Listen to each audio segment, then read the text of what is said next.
të vazhdojmë me seancën 29 Seanca e 38 për konstituimin e Kuvendit të Kosovës u shtyp për të dielën për shkak të vendimit të gjykatës kushtetuese, e cila la një afat 30 ditor për konstituimin e organit ligjvënës të Kosovës dhe ftesës së kryeministrit në detyrë Albin Kurti, drejtuar krerëve të partive parlamentare, për të takuar të shtunën në orën 16 me qëllim gjetjen e një zgjidhjeje për ngërçin në kuvend. Pavarësisht se të gjitha partitë konfirmuan pjesëmarrje në takimin e së shtunës, ato e kanë interpretuar në mënyra të ndryshme vendimin e gjykatës kushtetuese.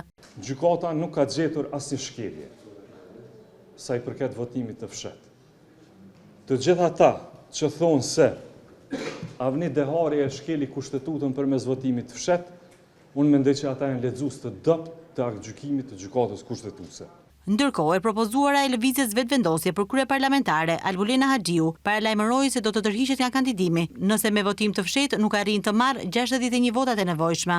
Nëse unë, si kandidate e propozuar nga lëvizja vetëvendosje, nuk i marrë së paku 61 vota, tërhiqem nga kandidatura për kryetare të kuvendit. Kryetari i Aleancës për Ardhmërinë e Kosovës, Ramush Haradinaj, tha se bashkëpunimi mes forcave politike është i domosdoshëm për të arritur deri te konstituimi i kuvendit.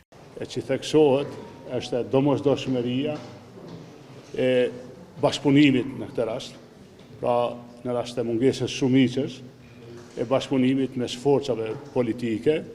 Më herët, kreu i PDK-s, Memri Krasniqi, tha se rendi i ditës së seancës konstituive nuk mund të ndryshohet sipas dëshirës, ndërsa Lidhja Demokratike e Kosovës tha se vendimi i gjykatës kushtetuese përcaktoi se vetëvendosja nuk mund të bllokojë konstituimin e kuvendit dhe duhet të sigurojë shumicën e votave të deputetëve ose të arrijë konsensus me grupet parlamentare.